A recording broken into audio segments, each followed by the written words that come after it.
So welcome to another episode of Let's Chat With. Joining me is female bubble magician, Meadow Perry. How are you doing today? I'm wonderful. How are you? I'm doing great. You call yourself a bubble magician. What is a bubble magician? I'm really glad you asked. So a bubble magician is a magician who primarily works with bubbles or works a lot with bubbles. Some people call us bubble artists. Some people call us bubbleologists. However, I do prefer the term bubble magician because I also put magic with my bubble artistry. So I kind of combine the two disciplines, as it were. What came first, the love of magic or bubbles? That's really funny because my first bubble trick was really a magic trick. It was the Molly McBubble is what some people call it, where you pluck a bubble from the air and you've made it into a solid sphere or a marble. So when I started doing children's entertainment, that was one of my tricks as a little back and forth with kids. And I didn't really consider it a magic trick at that point, but it really was. I would blow little bubbles and I would catch one. It would be a marble and I would give it to them as a little takeaway. And that was really my first magic trick, even though I didn't really consider it back then. As a bubble magician, who has inspired you? I would say Tom Noddy. Tom Noddy has inspired me a lot. And of course, he's the godfather of bubbles. So he created a lot of the effects that I do, like the carousel and the cube and some of those more complicated pieces. He really pioneered all the bubble stuff. But I also really appreciate Pep Boo, who is in Spain, with his bubble wall. That's one of my favorite effects and one that I love to perform, that not very many people perform that one. And I just think it's a spectacular piece. So those are definitely my top. Tom Noddy and Pep Boo are definitely my top inspirations. What kind of reactions do you get when you tell people that you are a bubble magician? I get people who say, "Oh, that's interesting. What is that?" And I basically tell them I blow bubbles for a living. And people are like, "Wow, I need to get in on that." And it's always a hilarious reaction to be, a grown woman who blows bubbles for a living. I live a charmed life. You belong to many different magical societies.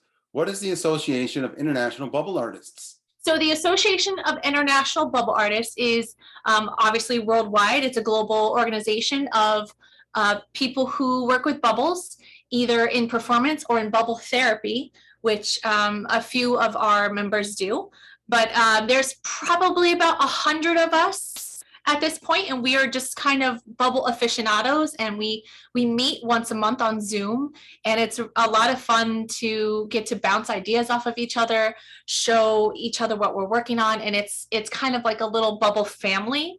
And it's a lot more close-knit than, say, being a part of SAM or IBM magic communities. You have this really tight community worldwide, and I think it's great that I can go anywhere in the world and there's probably a bubble person, a bubble obsessed person nearby that I can visit. So I'm excited about that. You just mentioned, what is bubble therapy? So bubble therapy is when you take your bubbles to, say, like a nursing home or some kind of program for when there's people that might have different abilities to be able to do things. And the bubbles can facilitate some fun kind of play. Some people do it for schools and daycares, and allow the people to get really hands-on, because it is a great sensory experience. You can touch the bubbles, you can make bubbles, you can see bubbles. So it's a great type of therapy and play that really makes people happy.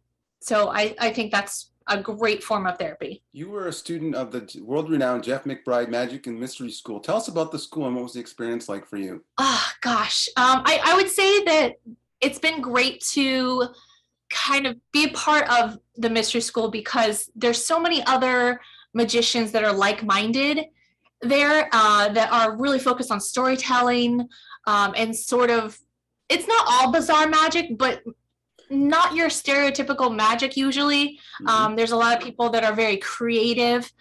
So it's great to be a part of that, and they sort of facilitate that and help you to push your boundaries and bouncing ideas and They have Mystery School Mondays every week. And I haven't been able to be a part of it lately because I've been working, but it's a great community. That's, they sort of pioneered having this like Zoom online classroom before the pandemic. So, you get to have that global community, which is fantastic. And it's a little different than your stereotypical magic club, which for me, as a woman in magic, I've been a little hesitant to join the local magic clubs because they're so male dominated. And so it's been a little like, I don't know. But with the mystery school, there's a lot of other women that are a part of the mystery school and a lot of other types of magic, because that's the other part too, right? Because I don't really do cards. And a lot of these magic communities, it's card heavy. They'll just jam with playing cards, and I'm sitting there twiddling my thumbs because I don't do cards really. So it's fun to be a part of a group that focuses on all areas of magic and helps push those boundaries. And then I also have been working with Jeff directly, and I actually have a meeting with him later today, but he's wonderful. He has so many ideas on things. If you're stuck on something, he can help push you and get you in the right direction and give you resources. And I can't say, so there's so many good things about Jeff. I can't even say enough of good things about Jeff McBride. He's amazing. Do bubble magicians use similar techniques as regular magicians? They do.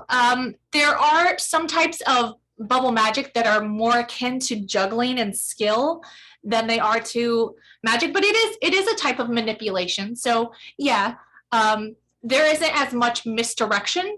And it's actually part of a thing that I say in my show is that I feel weird calling myself a magician sometimes because there's no trick to what I'm doing when I'm making bubble sculptures. You see everything that I'm doing.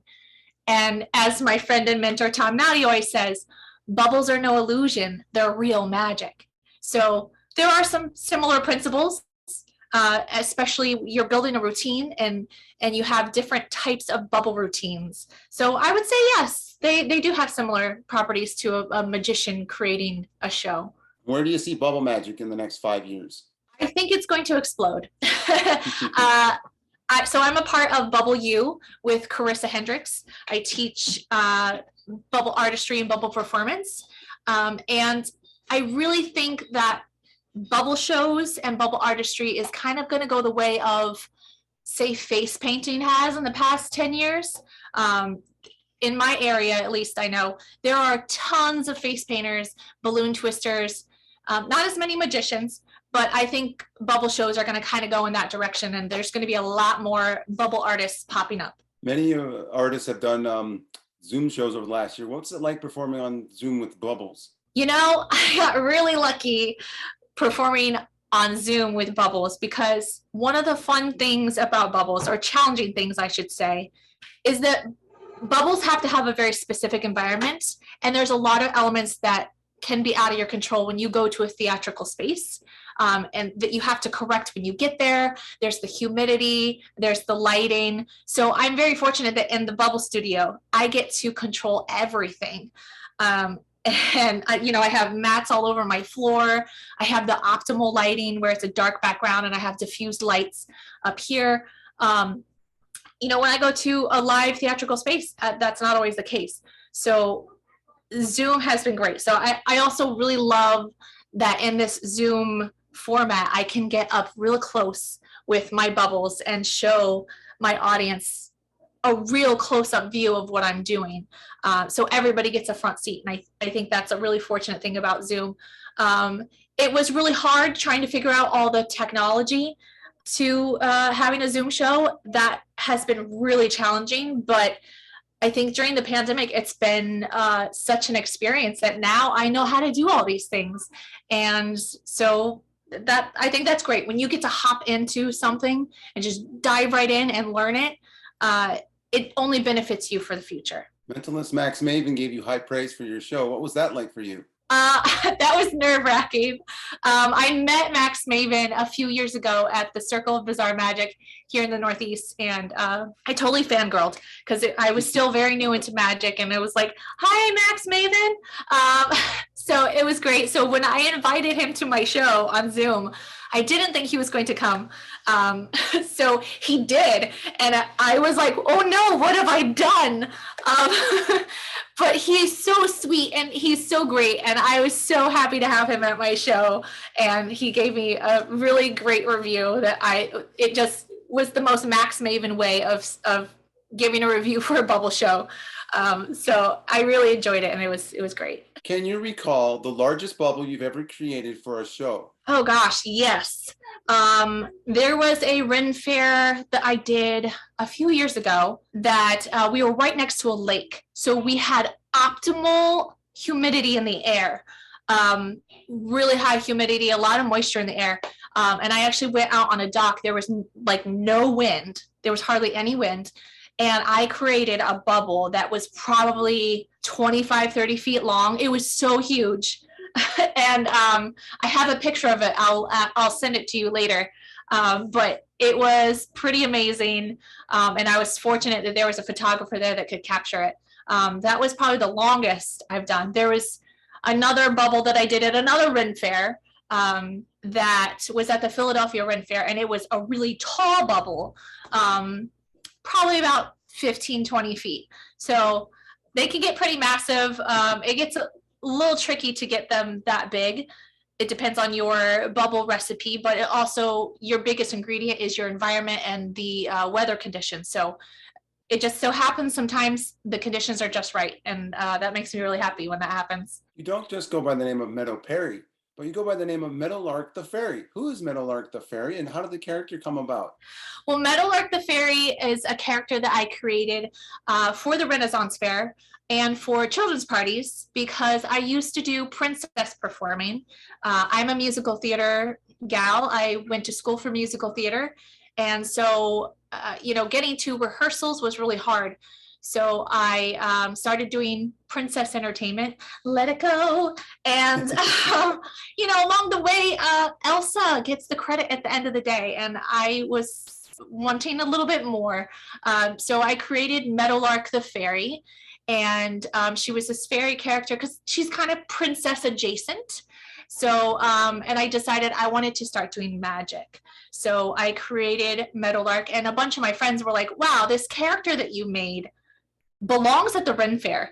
So I said, well, yeah, she is very Ren Fair-ish. And that was on purpose.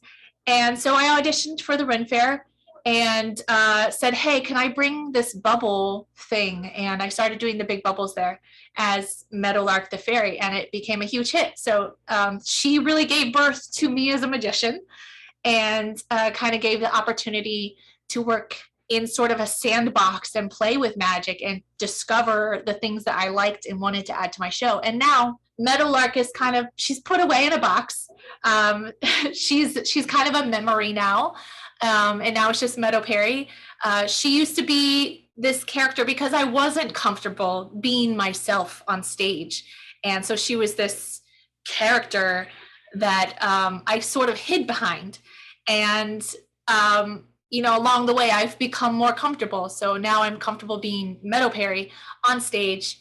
And so now if you see my newest iteration that I do at Renaissance Fairs, I'm sort of this sorceress looking character, and I am myself. I am Meadow Perry, the bubble magician.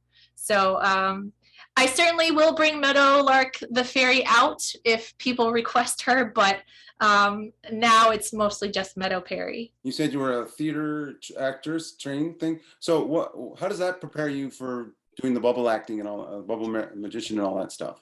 I think I'm very fortunate because a lot of magicians and a lot of bubble artists sort of start with the magic and start with the skills, and then they add the acting. And that's a little harder. Whereas I have the acting and then I added these other skills. So I'm kind of fortunate that I did it sort of backwards to what most people do. And that I have this theatricality and sort of this vision for costuming and characterization. And why am I doing this thing? Why would I do this next thing? Because yes, I am Meadow Perry doing a magic show, but what does Meadow Perry want to show the world? What do I want to show people with my bubbles? So and that's a huge thing that the Magic and Mystery School like goes into with storytelling and why, what's your magic, where does your power come from, and I love all of that stuff. Do you have to, when you go out with people, they ask you to go, oh, can you do a bubble trick for me or something like that when you go out with people and stuff like that? I get that once in a great while, but not usually. Okay, and finally, where can people find you online? Facebook, Twitter, Instagram, website? You can find me at meadowperry.com. And I'm also on most social media sites. I'm on Facebook, Instagram, TikTok. Not really sure what I'm doing there, but people seem to like me and my bubble magic. So you can find me at Meadow Perry Official. Okay, so thank you, Meadow, for joining me today on Let's Chat With. It's been a pleasure.